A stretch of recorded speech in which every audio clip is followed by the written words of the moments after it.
All right, everyone, get ready for a deep dive. We're going to unpack all the buzz around GPT-4o and the reactions it's sparking. Sounds good. Our source, the ever-chatty Hacker News community. They're right in the thick of it. Coders, founders, the whole gang. Yeah, it's a gold mine of perspectives. So let's see what they're saying about this tech that's causing such a stir. I think what's really captivating is that GPT-4o is taking us beyond just thinking about the possibilities. With it being multimodal, it's not just stuck in the lab anymore. Right. It's out there in the real world, and people are figuring out how to actually use it. Exactly. How to integrate it into their work and their lives. And the initial reactions seem to be a mix of pure amazement and a bit of, hold on, is this for real? Yeah, I've seen that too. Some people are saying it feels like magic, especially the way it can process images, audio, and text all at once. I get that magic feeling, especially for people who've been following AI for a while. Right. But it's important to remember that a lot of these commenters are tech-savvy folks. They're not just impressed by flashy demos. True, true. They're looking under the hood and asking, can GPT-4o actually think for itself? Yeah. Or is it just super good at mimicking human thought? Okay, so let's dig into that skepticism a bit. What's making them raise an eyebrow? Well, one thing that keeps coming up is that GPT-4o, for all its advancements, still has trouble with certain kinds of logic. Oh, interesting. For instance, some users have tried it with logic puzzles, and it makes mistakes that a human with basic reasoning skills wouldn't. I see. So it suggests that its intelligence might be more about recognizing patterns in data than truly understanding things. So it's more like a really, really advanced autocomplete than a thinking machine, at least right now. Yeah, exactly. And that's a key difference for anyone building something with GPT-4o. Right, you can't just assume it understands what it's doing. Makes sense. Yeah. You got to be careful with those assumptions. Well- Now, I did come across comments about people using GPT-4o for real-time stuff, like one person using it to commentate a soccer game. That sounds like it needs more than just pattern matching, doesn't it? You're right, and that example really shows both the potential and the limitations. Yeah. The commenter said that GPT-4o was able to keep up with the play-by-play and even throw in some humor. Okay, cool. But it also had these moments where it hallucinated. Hallucinated, like seeing things that weren't there? Not literally. Okay. In AI terms, it means that the model generates stuff that's just plain wrong or doesn't make sense, even if it sounds believable at first. I got it. In that soccer game example, GPT-4o started describing plays that never actually happened. Whoa, that's kind of spooky. Yeah. It's funny in a soccer game, but what if it happened with something serious, like a medical diagnosis or financial analysis? Absolutely. And this goes back to that initial skepticism. Yeah, The excitement around GPT-4o is definitely there, but so are the challenges. for sure. And for those in the tech world, especially startups trying to use this tech, understanding those challenges is really important. So it's not just about being impressed by the demo. It's about digging deeper and figuring out how GPT-4o actually works and where it might fall short. Exactly. The potential is huge, but so are the potential problems. And that leads to another big conversation happening on Hacker News, the economic impact of GPT-4o. Oh yeah, I saw a lot of discussion about jobs, wealth, the whole 9 yards. Some people are painting a pretty grim picture. Yeah, there's a lot of worry, and understandably so, about jobs disappearing. Right. Will GPT-4o lead to a big shift of wealth from creators to consumers? Right. Will we see a decline in the quality of services as companies rush to automate everything? It's like, will we end up with a world where everything is cheap and fast, but kind of bad? It's a valid concern, but it's not as simple as AI comes in, humans go out. Right. Technology often creates new jobs, even as it disrupts old ones. And I did see one person mention that some AI writing companies are actually hiring more human writers, not fewer. That's a perfect example of how things are often more complicated than they seem. Those companies realize that while AI is great at generating text quickly, it still needs humans to make sure it's good quality, accurate, and original. So it's not about AI replacing humans entirely. It's about finding ways to work together, each playing to their strengths. Precisely. And that's an idea that seems to resonate with a lot of the folks on Hacker News. Yeah, it's encouraging to see that. They're not just talking about the tech, they're talking about the human element, the importance of critical thinking, and the need to be adaptable. Okay, I'm really interested in exploring that adaptability piece. Yeah. What specific skills and mindsets are they saying are crucial in a GPT-4o world? Let's dive into that next. We'll unpack what it means to be a valuable human in the age of increasingly powerful AI. So, About that adaptability thing. One thing that really jumped out from those comments was that we need to learn a whole new set of skills for working with AI. It's not just about coding anymore, huh? Not at all. It's more about learning how to train these models, Right, right. fine-tune them, and even fix them when they go haywire. Yeah. Yeah, it's almost like we need to become AI whisperers. They're not just building software anymore. It's like we're training these digital brains. Exactly. That requires a whole different way of thinking. One commenter put it in a really interesting way. They said working with GPT-4o is like having this super talented intern who's also a bit unpredictable. Oh, I like that. You can give them tasks and they'll produce amazing results, but you got to double check their work and kind of guide them when they get lost. Makes total sense. You can't just throw a prompt at it and blindly trust what comes out. You need to really know what it's good at, where it struggles, and its little quirks. And that brings us to another essential skill. Being able to really judge the output of AI. Okay. It's easy to be wowed by how fluent and creative GPT-4o can be. Oh, yeah. But we can't let that distract us from potential biases, inaccuracies, or even outright fabrications. Especially for our audience of Yeah. hackers and founders, right? If you're building something on top of GPT-4o, you got to be extra careful. Absolutely. One wrong assumption, one overlooked error, and your products could end up not just flawed, but potentially harmful. Right, right. And talking about potential harm, one commenter made a point that really hit home for me. Mm. We need to think about the impact of GPT-4o on society, not just the technical stuff. Yes, absolutely.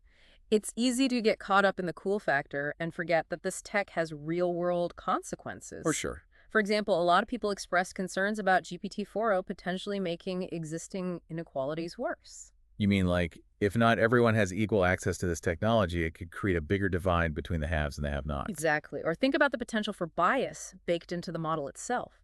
If GPT-4o is trained on data that reflects our existing biases, it could just perpetuate those biases in its outputs. Yeah. That could lead to unfair or discriminatory outcomes. Right. It's almost like we need a whole new field of ethics dedicated to AI. In a way, we do. And this is where things get really interesting on Hacker News. There's a ton of debate about the role of regulation, the responsibility of developers, and how important it is to build AI systems that are not just powerful, but also fair, transparent, and accountable. Okay, let's bring it back to our listeners. What can they actually do to navigate all these ethical complexities? Well, a good first step is just being aware of the potential pitfalls. Don't just focus on the hype and the shiny demos. Right. Read the critical stuff, engage in the ethical debates, and challenge your own assumptions about what AI can and should do. So stay informed, stay critical, and don't be afraid to ask the tough questions. Exactly. And remember, this is still early days.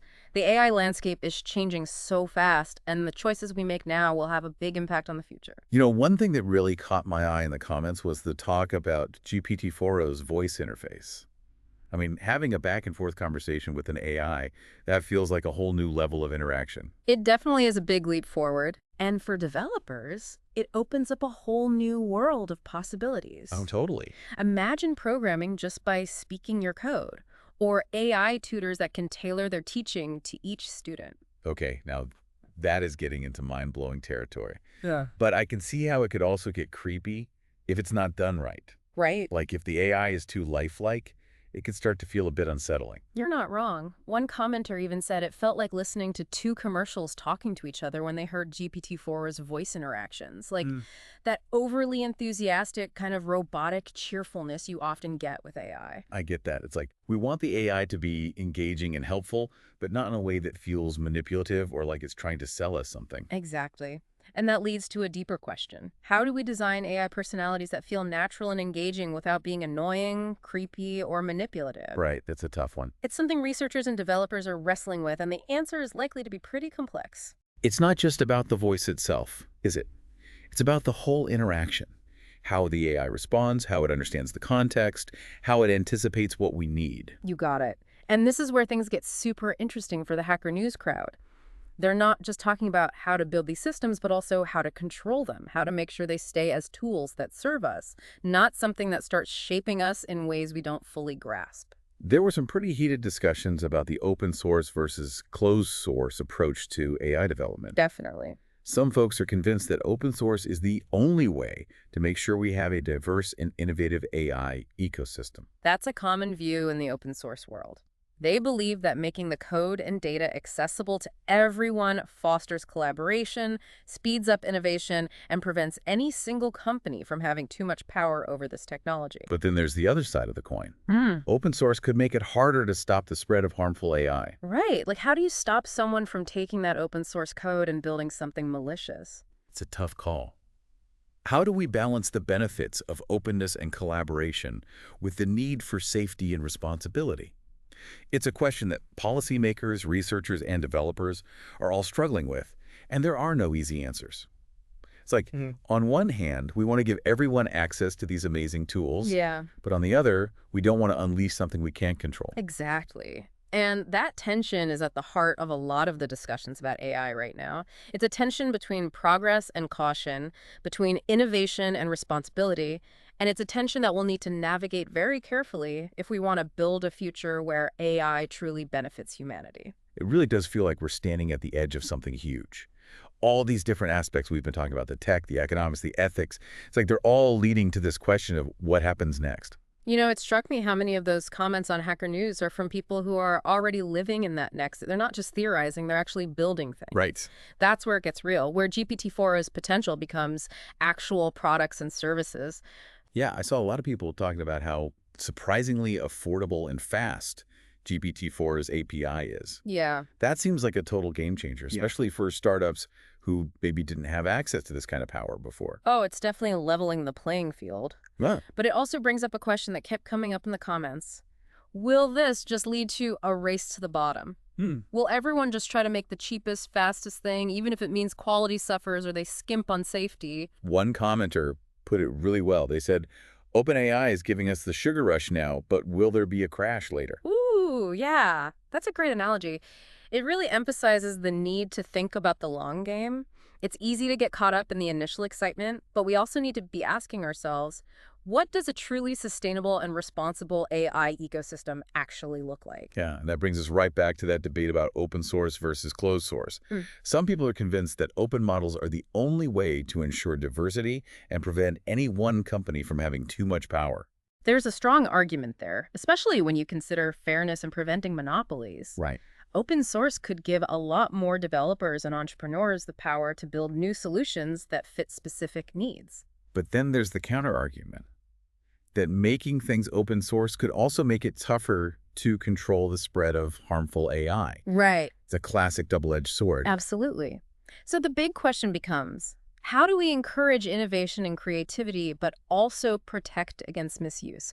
Maybe the answer is somewhere in the middle. Oh, interesting. Maybe some core models should be tightly controlled, while others are more open for experimentation and adaptation. It's like we have to find that sweet spot between unleashing the power of AI and keeping a close eye on it. Kind of like that example we were talking about before, where those AI writing companies are actually hiring more human writers to supervise the AI's work. Yes.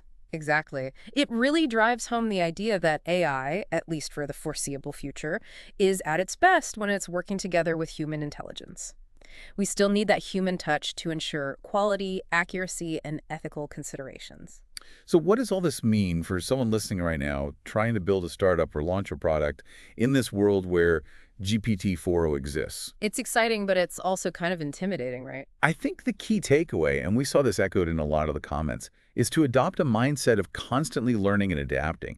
The AI world is changing so quickly. Oh, it's true. What works today might be outdated tomorrow. So don't get too attached to any one tool or approach. Stay curious, stay flexible, and keep experimenting. Exactly. And remember, for all the talk about automation and jobs disappearing, there's a growing need for people who understand AI and can work effectively with it. The skills that will be most valuable in the future are those that complement AI's strengths. Critical thinking, problem solving, creativity, empathy, things like that. So for all you hackers and founders out there, this is a call to action. Don't just be afraid of the robot takeover.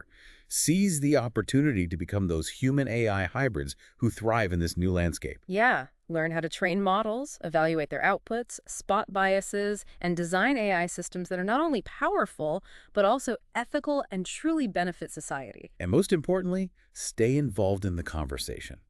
The future of AI is being shaped right now, and we all have a part to play. So keep exploring, keep questioning, and keep pushing those boundaries. That wraps up our deep dive into the world of GPT-4o. We hope you found it thought-provoking and maybe even a little bit inspiring. Until next time, keep learning, keep building, and keep shaping the future.